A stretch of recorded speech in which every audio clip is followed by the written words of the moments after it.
Welcome back, everyone, to another episode of the Design, Build, Hunt podcast, which is brought to you by Whitetail Partners. This evening, I've got on the line with me Jake from Michigan and Dylan from Kansas. Guys, welcome back to the show. Thanks for having us, Josh. Yep, yes, indeed. I feel like it's been forever since we've done this. I don't know how long it's actually been since we've recorded, but I know I've done a lot of consulting. I've done a lot of traveling. Spring break happened during this and during the break. Jake, I think you were on spring break as well. Dylan, I don't know if you were or not, but man, it has been a busy spring. So it feels like we haven't sat down to podcast together in quite a while. What have you guys been up to? Like you nailed it there. A lot of consulting visits. And then, we just got back from Florida. Our family went down to Orlando for spring break. So we did the SeaWorld and pool stuff. So we were down in your neck of the woods. Got to see a couple alligators, right out. We lost Josh. You lost him. You lost him too, right? He's gone. All right, so it's me and Dylan now. All right, we're still rolling. I'm going to keep this in there too. I think people want to see some bloopers. So I'm keeping that in. All right, how's it going? He's back. We're back. So, there he is. All right. Yeah, we've got to keep this in here because this is a good blooper, right? Yep. So if you're watching, we're going to keep rolling. Right. Yeah, we're definitely not editing that out. Definitely not. I got this new mouse, right?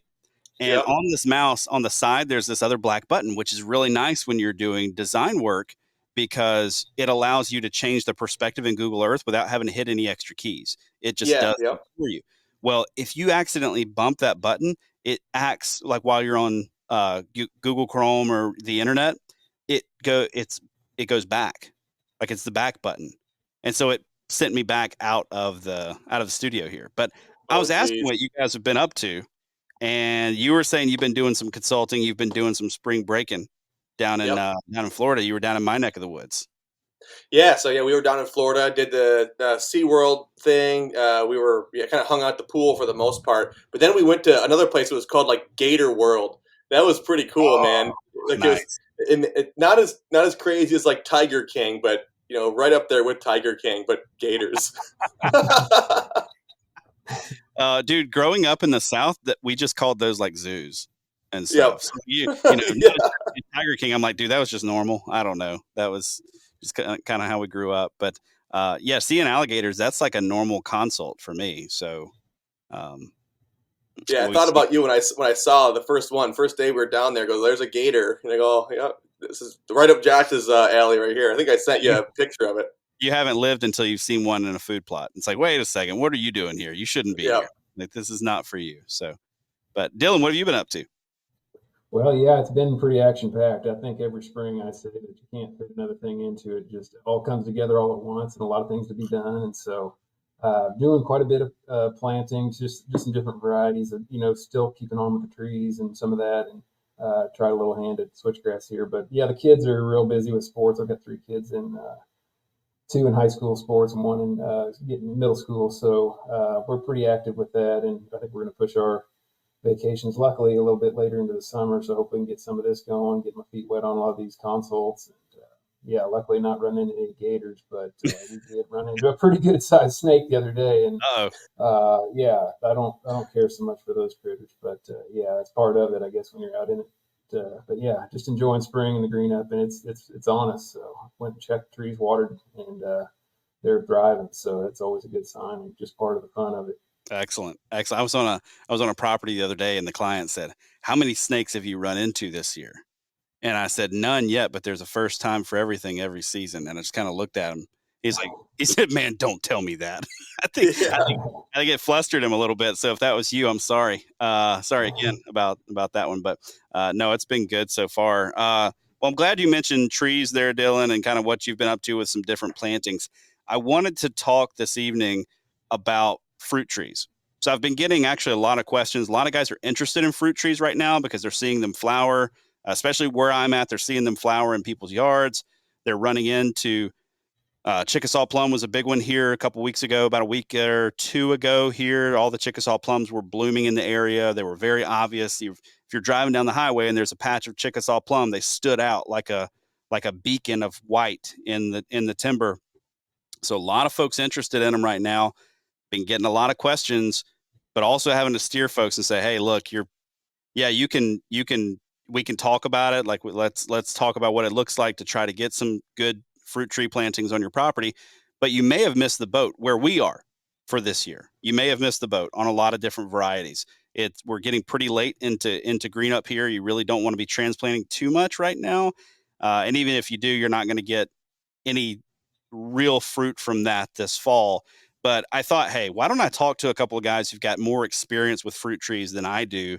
That's probably the area of habitat management that I've got the least experience with. We've obviously done a little bit of everything, but that's something I came to a little bit later and haven't really done a huge variety. There are some guys that I'm like, dude, I've never even heard of these trees you're planting on your property. I've kept it pretty streamlined with just a couple of different options. But when it comes to fruit trees, guys ask you questions about them all the time. What are some of those first, I guess, questions that come to mind or things that you're considering when it comes to planting fruit trees on your properties or on other folks' properties? Like, what are some of those things that are going through your head, and what are some of the reasons that you're including them, especially in a spot like a food plot where you've already got food going there?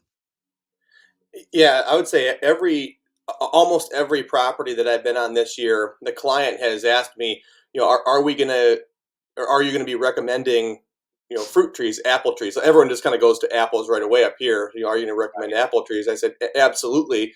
Soft mass plantings are a part of almost every single habitat plan. The only time it wouldn't be is if we had this kind of question last week, if your property was nothing but like a flooded swamp.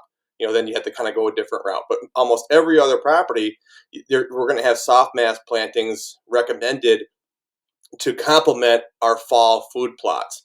They're like that's going to be an additional draw to get those deer to where we want them to go in the afternoon. So that's kind of one of the first questions that I get is, are we going to be recommending them on our plans? And the answer is absolutely. Right, right. And what are I guess you mentioned complementing your food plots that you've got going there already. What does that look like for you? Like what's the priority there? Is there a time gap that you're trying to fill in? Is it just trying to have something that just gives just a little bit extra? What does that look like? Kind of both. So I want that food plot to be the number one draw in the neighborhood in the afternoon. I want that. I want to give the deer every incentive to go to that food plot. And so if that's going to be what I'm planting within the food plot, with the seed mix, along with the different soft mass plantings within the plot. So I'm not just even sticking with one type of soft mass tree. I like variety with that because Right. you don't one for like what you said for timing. You want to have different drop times, so you have if your focus is going to be a lot of early season stuff, you can have early season drop maybe for like up here the youth season. So if you want to get your kids out, get them an early chance at a deer. If you have a soft mass tree that's going to drop early, you want some mid season drop time. So when it's kind of go time during the pre-rut and the rut, your soft mass trees are dropping. And then also if you like hunting late season, or if you want to try to hold those deer on your property during the late part of the season to keep them off your neighbors, you have some late dropping trees as well. That way you have a pull to that plot, not along with your food plot, but with those soft mass trees. Right, right. So, Dylan, somebody mentioned you and planting trees a couple weeks ago, and you kind of chuckled and said, "Yeah, it's a shame that I missed the habitat improvement fails episode because you failed a lot when it comes to planting trees." So, tell me a little bit about how planting fruit trees and stuff sort of make it into your planning and thought process, but also maybe what are some of those big fails, and then Jake, I'm going to open this back up to you as well. Like, what are some of the mistakes that you and others that you've seen are making when it comes to fruit trees? Yeah, I tell you, a lot of people that know me know I'm kind of a little bit overboard when it comes to trees, and sometimes a little bit annoying. I know for my wife when we're driving around the country, I'm checking out different trees and just kind of really intrigued by them, And it's one thing I'd say probably the biggest regret is just not getting started early on. I know there's a saying out there, I'll butcher it, but it's basically that the best time to plant a tree was 20 years ago. The second best is today, or something like that. But that's definitely the case for what I'm dealing with. And so that's kind of where I feel like I failed the most. I mean, there's multiple things, that I'm still learning on it. I tell you what, I listen to a lot of podcasts too, but there's some incredible resources out there now. I followed Morse Nursery is one that I actually they've been making a lot of different varieties, and just impressive how much history and all the different hybrids that they've come up with. And like Jake mentioned, all the different drop times, and a lot of them are September, October, November, December. You basically cover the whole gamut there in the fall, which is great. It's another compliment. And yeah, I think site prep's really a big one that gets pretty easily overlooked. There's packages, and that's one thing that they go over. One of the, I think it was Habitat podcast, they had Frank with Morse on there the other day, and I listened to it a couple times because it's just really good. So anyway, yeah, it talks a lot about weed barriers, which I've been using those for quite a while, and it helps your roots kind of reach out, but also the mulch and keeping moist. So the spring is a great time to plant. The biggest problem is you deal with the drought, so you're going to have to water. So if you don't have access to water, that can be tricky. When it comes to protecting the trees, that's one that's probably another fail that I've had. Instead of just spending the extra money, we deal with rabbits pretty heavily. So a lot of the smaller shrubs and like the plum trees, chokecherry, those type of smaller varieties, I just kind of plant them in bulk quantities. You get them pretty reasonable around here. We can get them in pretty good sizes through our Kansas Forest basically service. So I try to plant a lot of those, but then you kind of get a little bit lazy and you don't protect them all. There's some rabbit cages, these little small protectors that really I think are pretty critical if you don't want to be wasting your time out there. So those are kind of my two biggest fails, probably just not getting going early and then not fully protecting them. But outside of that, I really don't think you can do too much wrong. I mean, it doesn't take much to have a little bit of a green thumb. I mean, the worst thing you can do is just make it a little bit better by throwing them into some spots. And if you can find it reasonable priced, I don't think you can really go too wrong with it, but there's a lot of neat varieties to kind of mix it up. It's outside of what's typically in your area. Right. Let's talk a little bit about site prep. So, well, first of all, let me back up. So people have to source their trees, right? And that's, a lot of folks who are reaching out or have reached out recently or wanting to know, where can I go find some trees? And it's like, well, right now, this time of year, nowhere. You're not going to find them. So when are you guys, number one, maybe what are some of the sources where you're getting your trees? And number two, when are you placing those orders? Because I want guys to maybe go ahead and put this in their calendar for next year whenever it's time. So maybe Jake, there in Michigan, when are you placing those orders? So that would be one of the mistakes I made this year, is I waited too long. So I wanted a very particular type of tree to go on my food plot. They didn't have it last year or 2 years ago when I made my initial order for this property, and I wanted to make sure that I had it to plant this spring. Well, I checked the website in October, I believe it was, to place my order, because that's when I made the order the previous year. And that's normally about the time when they're kind of getting close to being out. So you want to make sure that you're going out there and placing your orders like late October, early November for a lot of these, the reputable ones, the really good nurseries. Right. And I went in there, and then the tree that I wanted was out. So unfortunately, that was one of the mistakes I made last year, was I missed my window. And that was, I think, mid to late October, I went to go place my order. Yeah. That's about right. That's what we're seeing here as well. And luckily, we've got a lot of universities down here that we can buy trees from or place orders, and they will be very, very affordable trees because they have, obviously students who have their hands in all of this. They're producing way more trees than they need, right? So they're trying to get rid of these things. And Right. but what you're saying is exactly right. It just so happens to line up with when I'm trying to sit in the woods. It's like late Right. October, early November. It's like, wait a second. No, I'm not thinking about ordering trees in late October. I'm thinking, where's that buck bedding? And when he Yeah. slips off the property first, which direction is he going? And then how long do I have till he comes back? And like, I'm all in strategy mode. I'm not necessarily in habitat mode that time of year. But Dylan, when are you making your orders up there where you are in Kansas?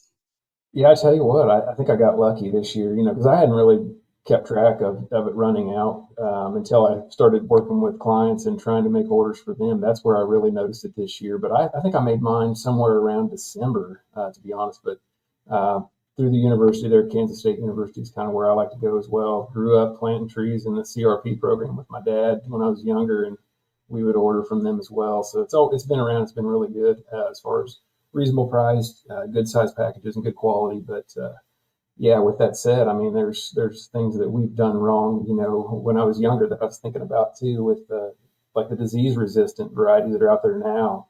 I can remember babying a couple of orchards with my dad when I was younger, and the diseases just won out in that, over time. But you see those varieties that are out there now, and there's just some that I kind of favor that I think are huge draws that are kind of overlooked. Yeah. Yeah. So let's talk site prep, and then, helping those, very, very young trees get established. What are some of the important things that we need to be thinking through? There may be guys who have just planted a lot of trees and they've kind of got their fingers crossed, right? Like weather's starting to warm up. We're potentially about to hit some really hot, dry weather during the summer. That's going to claim the life of a lot of new trees. So what can guys do to make sure that they're getting their tree off to the best start? So for me, like it's got to have sunlight. Like you have to the location. You have to pick the right spot. So a lot of these trees need full sun, and most of our food plots have full sun. So if you're planting it within a food plot, you're most likely going to plant it in the right spot.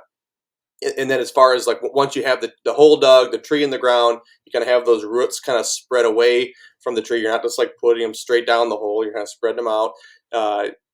Cover the fill the hole back in. You have to make, at least here anyways, you have to make sure you tube that tree. So you drive that T-post into the ground, put that tube around the post and around the tree. That just protects it from the deer. So if you're in an area with average deer density, they're going to destroy that tree. And so you'll spend a lot of money on all these trees, and they won't even make it a season if you don't tube or put a cage around that tree. Right. Right. And then keep watering the tree too. I think Dylan already hit on that, but that's huge. Like if you want to make sure that you're at least the first year. So normally after year one, those trees can, as long as it's not like a crazy drought, like we get droughts here, but probably not like Dylan gets in Kansas. But like for us, like if we can get our tree through year one, I'm out there watering my trees a couple times a week with we've got a big pond, and so I'll just go fill up a 5-gallon bucket with from the pond and throw it on each one of my trees. And I do that, a couple times a week. But yeah, keeping those trees watered that first year is huge, especially during the hot summer. Right. Right. Dylan, how are you managing to keep yours watered with, it's important everywhere. We work on watering ours as well, but I feel like you probably have a little bit more of an uphill battle than we do when it comes to water. Yeah, I tell you, a few different locations kind of call for different techniques. I've got some spots where it's literally grabbing 5-gallon buckets and carrying it. I find out having one on each side equals out a little better than carrying just one. But we've got some that you'll carry from a creek, and maybe you have to go a ways because you don't have access to the vehicle. But those are more kind of the hidden type plots. But for the most part, I'm using some of the totes, like 55-gallon drum. I've got converted as one of them. I've also got kind of what they call those IBC totes, a little bit bigger square type. That works well for me. But one thing mentioned there, I know Jake said on that site prep that kind of stood out to me. I like to order just extra 5-gallon buckets, and then you just basically drill a hole in it. And I actually have that on site. I keep it there wrapped around basically around the T-post. So you've got your tube, the 5-gallon bucket, basically it's secured because our winds are strong.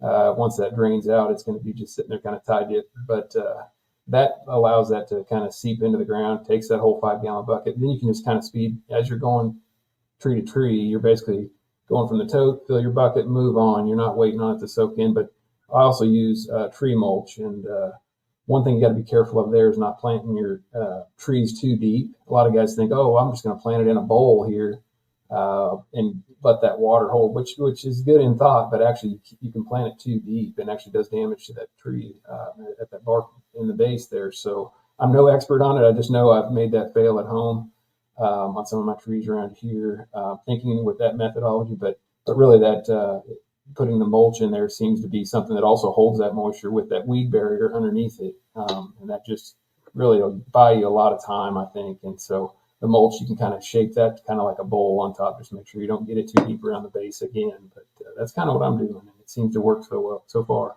Okay. One thing that I'm going to throw in here, you got Jake, do you have bears where you are? So there are bears. They actually killed a wolf south of me just like Really? a couple weeks ago. Yeah, that was kind of wild. Like Oh, some guy was coyote hunting, thought he shot a huge coyote, but it turned out to be a wolf. So oh my completely goodness. different topic. But Right. yeah, that was south of me by quite a ways. So that he could have been around here at one point. But yeah, we live on a river, and bears love to travel those rivers. So Right. every once in a while, like maybe once every 5 years or 6 years, you'll hear a story of there's a bear near this little town. Keep an eye out for them, and but I've never seen one yet. And I run a Got lot of cameras, and I run them year round. So we've been here 2.5 years, haven't seen a bear yet, but I'm sure we will eventually. But right. that's not something that I'm like managing for though. So like Right. I don't need to necessarily protect my trees from bear, just Right. because the probability is so low. Yeah. What about you, Dylan? No bears down here. Bears. Are there no Hardly. bears in Kansas, period? I've heard rumors that southern Kansas has had some that have crept up. Arkansas and Oklahoma have them, so Right. I don't think it's too far. I mean, we've got mountain lions that have been documented in the last couple of years, a little more prevalent, but they're I don't like for the most part just passing through. But yeah. not too worried about them getting into the pears or, Yeah. or any of the fruit trees for that matter. But Right. yeah. Right. So we've got a pretty significant population of bears, both on my personal property and a lot of these landowners that I'm helping out. Lots and lots of bears. So one of the things that I recommend when you've got a very young tree um, that's just starting to put on fruit, you'll get those trees where that it's going to be a couple of years before they're really putting on the fruit, but you'll get some fruit kind of starting to come on these small trees. They'll put out just a few in the first year or something like that. I will go and snip those pretty quickly. Like I don't want those developing on the tree, and it's because of the damage that a bear will do trying to get to these young fruit trees. We actually had a pear tree on our property that it got up, got big, it was great, drops all the time, and a bear climbed the tree and went out onto one of the branches and almost split this tree in half. And it was, I mean, a sizable pear tree by this point. But the 200-pound bear going out on one of the limbs, like it's gonna find hard time. So if you are in bear country, be careful with your fruit trees, especially when they're young. Yeah, it's cool to see those first couple of fruits popping up on there.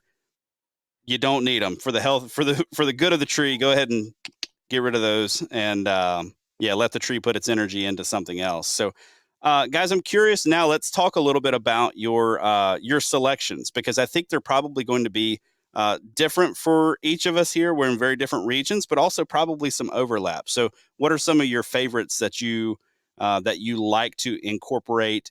And is there anything different about how you incorporate them because of the unique characteristic of that specific tree? So for me, I think I said it earlier. I just really like variety, whether it's drop time and then the type of softmash tree. So if I'm going to pick, like the three big ones up here would be apple, pear, and crab apple. And Hmm. if I'm going to, so you can have all those in your food plots. Don't just pick one type and one type of tree. Make sure there's variety there. The more diversity you can get on your property, the better. But if I was going to have to pick, like if I only had a couple of fruit trees to plant, like I don't have a lot of room for a ton, and I can pick two different varieties, I'm probably going to go with pears and crab apples, mainly because they're a little bit more disease resistant. And I don't Hmm. want to. This is a long term investment. Your fruit tree, and I don't want to spend the money on it, work on this tree for 6 years, and then have it get wiped out by disease or have something happen to it. So for me, the pears, not very many people have pears on their property. A lot of guys have wild apples, and so if you put an apple tree on your property, yeah, it's a draw, but it's very similar to your neighbor's draw. So if you put a pear on your property, the deer might not have ever had a pear before, and they might really like it, and that they might come to your property over all the apples around because it's just something different, and they just like the taste of it. And I really like crab apples because a lot of those trees are self-pollinating. They grow like a weed. It's really tough to kill those trees. Like they're really disease resistant. So for me, I've been going really heavy towards crab apples, and just getting different drop times with those. So that Yeah. and so those would be like, I guess, the three that you can get for the most part up here. Some guys plant persimmons. I don't really recommend that up here in Michigan just because we're too far north. And Right. persimmons, it's kind of a crapshoot. Like if you want to try it, go for it. Hopefully it works. But I just don't want. I would not want you to invest that much time and money into something just to have it die after a really cold winter, or just not produce very much. Right. Right. And so you nailed it there. I was going to say a lot of my recommendations are crabapple, pear, and persimmon for us because that we're well within the native range of persimmon. Like Right. they grow again here like weeds. I mean, you find a grove of them in a oak stand or something like that. There's going to be 25 of them, or something. I mean, they grow in dense, pretty dense pockets when we do find them wild here. But I really like those because, like you said, they're hardy. With our climate here, you just about can't kill a persimmon or a crabapple or a pear. Um, Pears for me have been, and like you said, they're not. That's not like the flashy whitetail fruit that most people are thinking of. They're just kind of a, I don't know. When I pick one up and like take a bite out of one too, it's like that's not very good. I don't like that. But at the same time, they're hard to beat because you can't kill those trees. They Mm. produce like super consistently. I don't have to worry about bugs getting to them. I don't have to worry about disease getting to them. I don't have to worry about drought getting to them. I mean, pears to me are just a workhorse of a tree where we are, and we've got sandy soils, and so it's like they're not great growing conditions as is, but they do what needs to be done, and they put out fruit. Persimmons can be a little bit more fickle for us, but you get them in a spot with decent soils and they're going to do really really well. Crab apples kind of the same thing. As long as they're not getting too wet for us, then they're doing really well. Dylan, what about you? What varieties do you like to incorporate? Yeah, I'll tell you that persimmon's going to be a little bit to be determined for me as well, and we may be just a touch north also with our conditions. But Right. yeah, I'm going to give it a try. Got a few of them going, have a pretty good start on those. But I would agree, you guys hit the nail on the head with the crab apples. Some other varieties that I like, Enterprise, Gold Rush. Those are I've tried some here at the house that have done really well as well. And then one of those trees that I mentioned earlier that growing up that actually did avoid some of that disease was a Bartlett pear, and that thing is loaded all the time, and the deer just absolutely demolish it. I've got more people that it's in a spot where people can see it. They're like, "Man, you should have been hunting on that tree. That saw a big buck there, you know." And so it's like that's a really good one. Kiefer pear is another one that I've been kind of trying. Yeah, so a lot of this, I think that going to be determined a little bit more in the long run, but just having that variety, we've got a lot of kind of natives that do well that are more of a fruiting type. Our American plums and sandhill plums are great examples. Choke cherry, I think those are really kind of overlooked, and for whatever reason, it just seems to be it goes hand in hand with the properties that you see a lot of big bucks on. So I know it's partial cover, but there's cover and a little bit of that kind of draw to it as well. So yeah, I think that's kind of a big one. Apples, I haven't gotten a bunch of the crab apples going, but I think that's a great suggestion you guys have there. I know there's some different dwarf type varieties that do well for deer as well. So yeah, I think there's a lot of good resources out there to learn from people that have got a lot of experience with some of those disease resistant, and going that route, you really can't go wrong. But given that variety, like Jake mentioned, having something that's not real prevalent in your area is just a great recommendation. Yeah, and for me, once I've narrowed down what those trees are that are going to be hardy for me in my area that I'm not going to have to baby because I'm not a tree farmer, right? Like I'm not going to I don't have the time to be out there as often as I would like to be. So, um, you know, once I pick the varieties that are kind of the workhorse, and it's like, okay, let's find something that's going to be dropping when I want it to be. That's anywhere from late September on through February because that's when we're hunting. And so, um, you mentioned something there though, Dylan, that I think deserves just a little bit of conversation. Is that more shrubby type native plants that we can be planting? For us, it's pokeweed, it's smooth sumac, it's American beautyberry. For us, those are absolutely phenomenal, especially in the early season. Those are going to be some real early season kind of things here. But honestly, the cover that they provide, like a smooth sumac or something like that, just thicket producing shrubbery. And so if you put those things on the edge of a food plot, you've got quite a screen in some of that area. Have you guys done much of that, or? Absolutely. Yeah, that's really kind of the design I go to now, based around my food plots and trying to kind of use those as resources to kind of get that little bit of an edge protection and kind of edge feather. Even if you're dropping trees into that stuff after, if you want to create more of an edge over the top, that's a great place to do it because ours it's basically a wall forming, so just get a lot of benefit from that. You can create your own little openings and trails off of them. I think they're just dynamite because you can really funnel deer with them too. Yeah. Yep, for sure. What about you, Jake? Yeah, same thing. So you're always trying to screen off your food plot, and you can do that in a number of different ways, and you can use shrubs to do that. So like this past week, we had just a little bit of extra time, so I went around and found some red dogwood that's on our property, and this is a good time to be taking those cuttings. I just took one long basically stem off the dogwood and cut it up into like a foot and a half sections, scraped the bottom nodes off and shoved it in the ground. Now I'm doing that along one whole wall of my food plot, and so we're in a little bit of a wetter area, that food plot is, so that the red dogwood will do well there. And I did that last year. I just kind of ran out of time or cuttings. I don't know why I stopped, but I only did about a quarter of the plot, and each one of those rooted.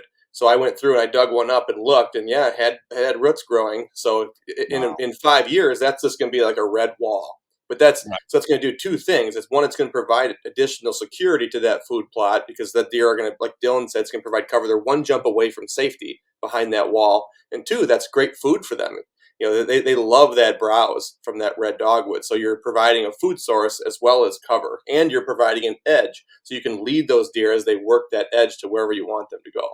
Right, and you're talking year-round browse with that red dogwood. I Right. mean, Yep. it's good early season, late season, it doesn't matter. That's another one of those plants too that, Dylan, you mentioned there, like, I associate these plants with, like, big bucks because they just seem to be hanging around it. Like, red dogwood, it's like, that gets me so excited for my days in Wisconsin. It's like, if there's a spot with a lot of red osier dogwood on it, it's like, yeah, there's a big buck in there somewhere hanging out. So all right, guys. Anything else that we need to cover when it comes to fruit trees? I feel like this was just kind of a quick overview. We talked about sourcing. We talked about planting time, just a touch. But anything you'd leave people with, or if they haven't gotten any fruit trees in the ground, is it too late? So One quick one. go Oh, ahead. go ahead, Jake. No, Dylan, you go first. I'll go second. All right. Yeah. One thing I've kind of recently kind of geeked out on that I know is actually probably would fall into that fail category would be improper pruning or not pruning when I needed to be. That's one that I've just recently gotten into kind of some of the better resources out there. I mean, you got to kind of be careful about where you're getting that information, but there's some good stuff out there. But just making sure you're doing that the right way and freeing up those more I guess beneficial type branches and kind of learning how to do that, and just it allows your trees to thrive. It produces so much better, and you're just setting up the future if you can get them set up right initially. Right. Yeah, that's really good. That's really, really good. Having not only the knowledge to know how to prune, we should do a video on that. Not only the knowledge to know how and what to prune, but also having some of those little wooden spacers, man. Those changed things for me when I started getting those little wooden spacers with the wedges inside that you can place between the branches. And um, honestly, I finally bit the bullet and just put some money into it, and bought a bunch of those things. But they're super easy. You have them forever. And like you said, once you get that spacing where each of the limbs is getting good sunlight and it's getting good airflow through there, now all of a sudden this thing's producing double what it did before with half the branches. It's amazing. So yeah, that's a big deal. What were you going to say, Jake? I was just gonna mention something that you kind of touched on earlier, Josh, when you were talking about bears, and that's actually something that I do on my trees for 2 to 3 years, kind of depending on how the tree's growing. And that's pluck the flowers off the tree. And the reason that you kind of want to do that, you don't have to do it, but I like to do it, is because the tree only has so much energy throughout the year, right? So it's putting energy into its root system, growing and producing fruit. And you really don't need it to produce fruit the first year or the second year. Really, what you want it to do is establish that root system and start to grow. So what I do is once it flowers in the spring, I go and I pluck all the flowers off of my fruit tree so it does not produce any fruit. because that's once that flower is pollinated, it'll grow a pear, crabapple, apple, whatever. But if you pluck that flower, it can't do that, and then it's going to put all of its energy that year into growing its root system and just becoming a stronger tree. And so normally, so if when you think about it, let's say you don't do that for 5 years, your tree, it'll be a good tree, but it won't be as good of a tree as what it could have been, or a stronger tree, as large of a tree, as one that you did that for 3 years. So if you did that for 3 years and then let it go for two, that tree is going to produce a lot more fruit than a tree that you just didn't do anything to uh, for 5 years, if that makes sense. So you're kind Right. of, it's like an investment. You're setting yourself up for the future with that. Right. And I think I've always been hesitant, or at least was hesitant, to like do much of that, because it's like, man, this is what I worked for. Like that little flower right there is what I've been working for. Or this crab apple starting to come on is what I was working for. It's like, no, just be patient. What's Yep. more important is a healthy tree long term, so that you reap the benefits rather than risk the tree not being as healthy. So, all right, guys, great conversation surrounding fruit trees, folks. If you haven't already, do go check out our YouTube channel. And hey, we'll catch you next week.